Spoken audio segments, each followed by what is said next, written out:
Será que é por isso que a nossa situação aí nesses concursos, o Enem, nessas provas que avaliam o desempenho da educação, são tão do Estado de São Paulo, né? São Paulo se encontra com uma qualidade de ensino comparativa a outros estados que me parece que não é muito compatível com o peso, com o desenvolvimento, com as necessidades que São Paulo tem. Estaria aí uma das matrizes, uma das origens da baixa qualidade e do desempenho nos concursos como o Enem?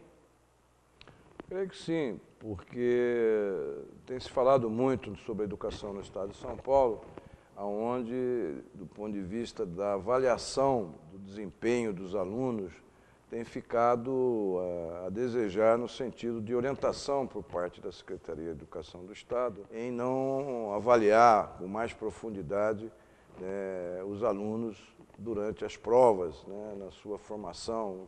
No meu tempo de estudante se tinha provas onde avaliava a capacidade, dando notas, e onde com isso às vezes não passava de ano e ficava para o ano seguinte. E a gente tem assistido aí colocações que está se formando, passando de ano os alunos, mas com a qualidade de informação e de capacitação muito aquém do que o país precisa, o Estado precisa, no conhecimento que esses alunos adquirem durante o período letivo.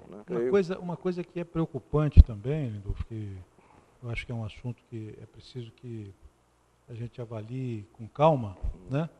E com profundidade, é essa atitude de não dialogar, né?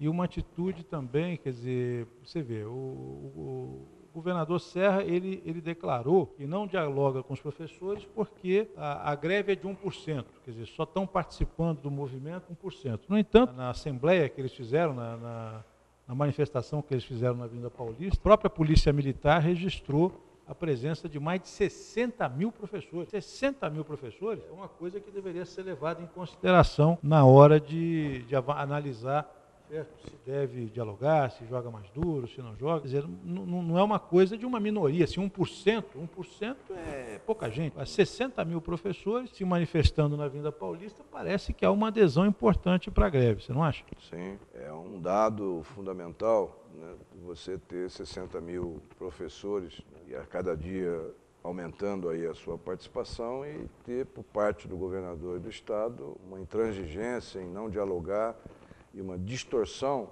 né, em afirmar que apenas 1% estão em greve. De fato, é muito mais do que 1%, né, que estão em greve, e aí não é se é 1%, 2%, 50%, tem de fato 60 mil pessoas paralisadas e colocando uma pauta. Essas que foram à manifestação, né? Então, se 60 mil estão na manifestação, deve ter mais gente participando da greve. Ele dizer que é uma greve de 1%, é claro que ele está querendo diminuir a força do movimento e tal, mas está meio fora da realidade. Né? E aí fica aparecendo para o professor o quê? Que ele não está interessado, quer dizer, em levar em consideração a realidade dos professores. É o que está passando para a sociedade com esse posicionamento do governador de São Paulo. Essa intransigência passa essa colocação apresentada de não ele está querendo mostrar que é um governador forte, agora que ele vai ser candidato a presidente da República, mas é desse jeito que nós vamos ter aí a nossa educação tratada no Brasil, já imaginou? Uma realidade dessa em todo o Brasil? Isso demonstra aí as qualidades, né, do nosso governador de São Paulo em relacionar com o movimento organizado, seja professores, seja outros setores da sociedade, né, que reivindicaram em outros momentos, né, salários melhores, como a segurança pública civil no estado de São Paulo, que foi até o confronto, né, no sentido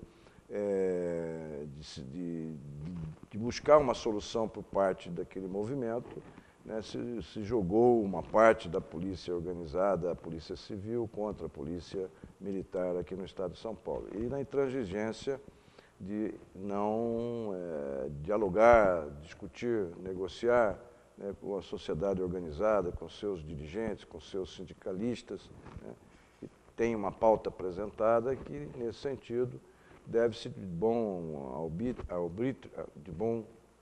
bom senso ouvir as partes interessadas no processo, né?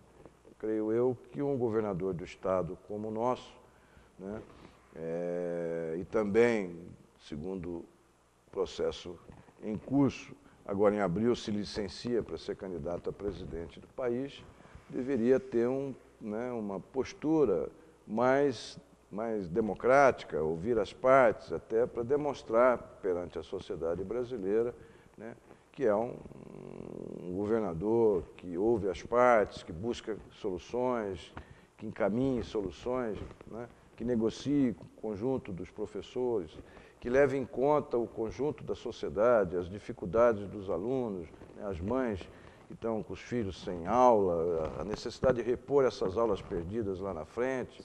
Vou te fazer uma pergunta aqui. Fiquei pensando agora no que você estava falando e me veio aqui uma coisa. Será que ele está deixando a conta para o próximo governo? Para o próximo governador? Porque ele anunciou como compromisso de campanha que ele ia melhorar a qualidade de ensino colocando 2 professores em sala de aula. Ele está dizendo que fez isso, que colocou 2 professores. Só que tem um professor que é contratado como professor e outro que é contratado como professor temporário. Um outro regime de trabalho, provavelmente sem os mesmos direitos, sem as mesmas garantias, tendo que estar dentro da sala de aula executando a função de professor e não recebendo as mesmas condições de trabalho. Será que ele pensou nessa coisa? Não, vou contratar aí um monte de gente, vou colocar o segundo professor, mas vou ser candidato a presidente, depois quem vai pagar a conta é o próximo governador, não sou eu, e a coisa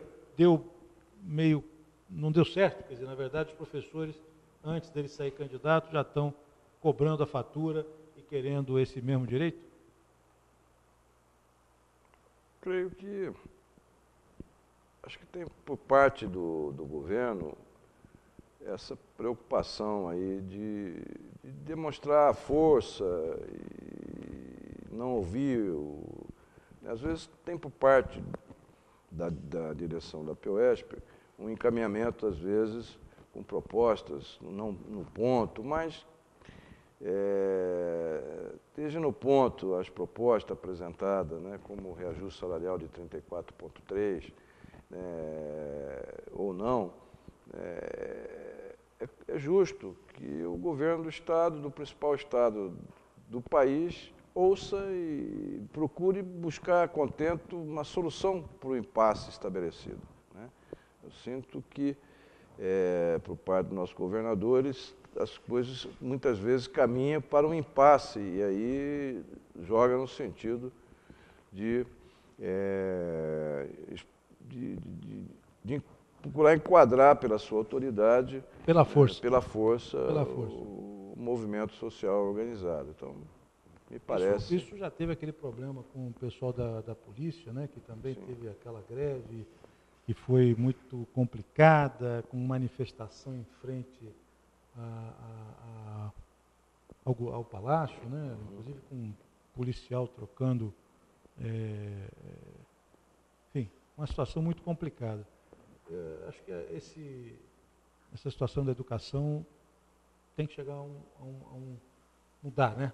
O governo tem que abrir negociação e tem que procurar, claro, atender, na medida do possível, os nossos professores que se empenham tanto para dar uma boa educação aos nossos filhos. Isso é investimento, não é nos professores. No final da reta, isso é investimento na população, né?